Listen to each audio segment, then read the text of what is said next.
$1 million. That's the number a lot of Canadians think they need to retire comfortably. But for many people, that number is just plain wrong. Some need far less, some need more.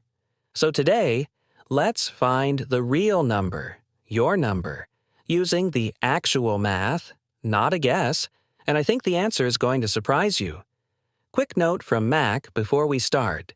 Everything here is general education only, not financial, tax, or legal advice. Numbers change, so always check with the CRA, Service Canada, or a licensed Canadian advisor for your own situation. All right, let's get into it. Here's the plan. First, a quick rule of thumb that gets you a rough target in about 10 seconds. Second, what retirement actually costs here in Canada. And third, the part most people completely forget, how CPP and old age security shrink the amount you personally need to save. Stick around for that third part, because it's exactly where people overestimate how much they need and scare themselves out of retiring. Let's start fast. Financial planners often use what's called a replacement rate. The idea, in retirement, you don't need to replace 100% of your old income because a lot of costs fall away. You're not saving for retirement anymore. The mortgage may be gone. No more commuting. The kids have moved out. So a commonly cited rule of thumb is that you'll need roughly 70% of your pre-retirement income to keep the same lifestyle. Let's make it real. If you earned $70,000 a year before retiring, 70% means you'd want about $49,000 a year in retirement income. Now, that's just a starting point. A rough guide, not your final answer. Some people are perfectly happy on much less. So let's get more precise. Here's the honest truth. Canada doesn't have one official, comfortable retirement number. What you need depends on the life you want. So instead of one number, let's use 3 realistic levels.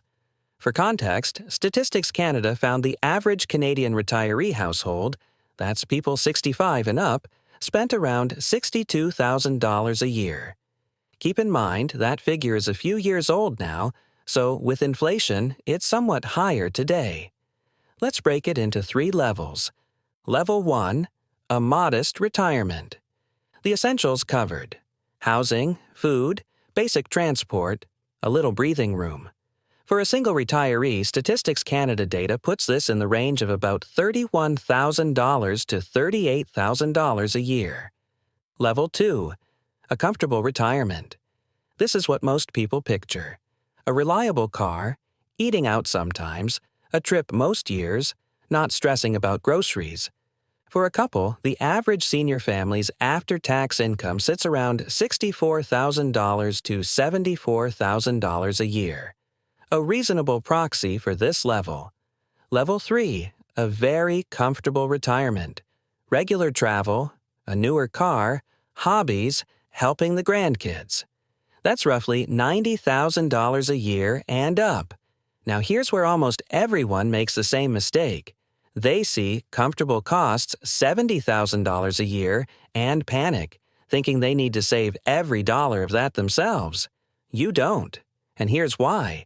This is the part that changes the whole equation. As a Canadian retiree, a big chunk of your income doesn't come from your savings at all. It comes from 2 government programs: the Canada Pension Plan, CPP, and Old Age Security, OAS. Let's use the real numbers. As of January 2026, the maximum monthly CPP at age 65 is $1,507.65. But, and this matters, almost nobody gets the max. It requires nearly 40 years of maximum contributions. The average new CPP payment at 65 is actually about $925 a month.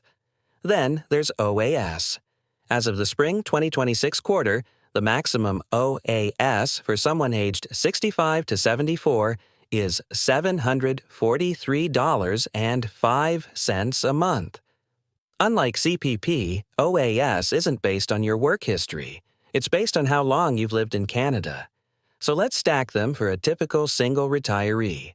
Average CPP of about $925 plus OAS of about $743 comes to roughly $1,668 a month, about $20,000 a year, before you touch a single dollar of your own savings.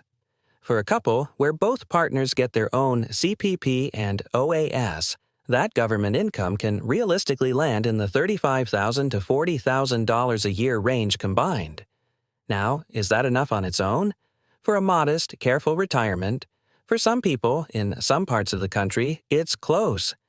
But for the comfortable retirement most people want, no, not by itself. That's the reality. There's a gap. And here's the key idea of this whole video.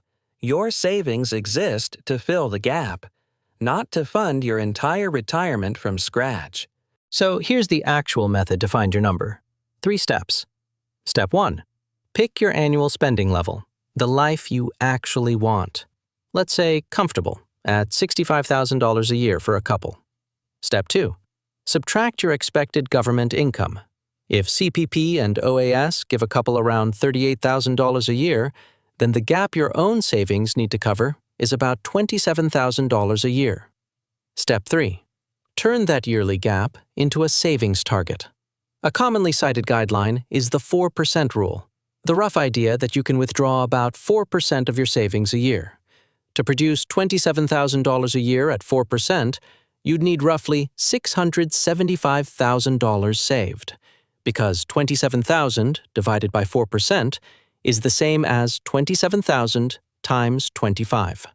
And that's the punchline, around $675,000 for that couple, not the scary $1 million figure, because CPP and OAS quietly did a big chunk of the work for you. One honest caveat. The 4% rule is a rough guideline, not a guarantee. It doesn't account for your taxes, your investment mix, your health, or how long you'll live. It's a starting point for a conversation with a professional, not a promise. But for ballparking your number, it genuinely works. Let's bring it home. 1. Forget the one-size-fits-all million-dollar myth. Your number depends on the life you want. 2. Estimate your annual spending, then subtract what CPP and OAS will give you. 3. Multiply the gap by about 25 for a rough savings target. That's a real, personal number, built on math, not fear. And that raises the next big question. When should you actually start taking CPP? At 60, 65, or 70? Because that one decision can swing your income by tens of thousands of dollars over your retirement. I break down the real math on that right here. If these plain English Canadian money breakdowns help you, hit subscribe. Mac's got a new one every Monday, Wednesday, and Friday. Thanks for watching, and I'll see you in the next one. Let's bring it home. 1.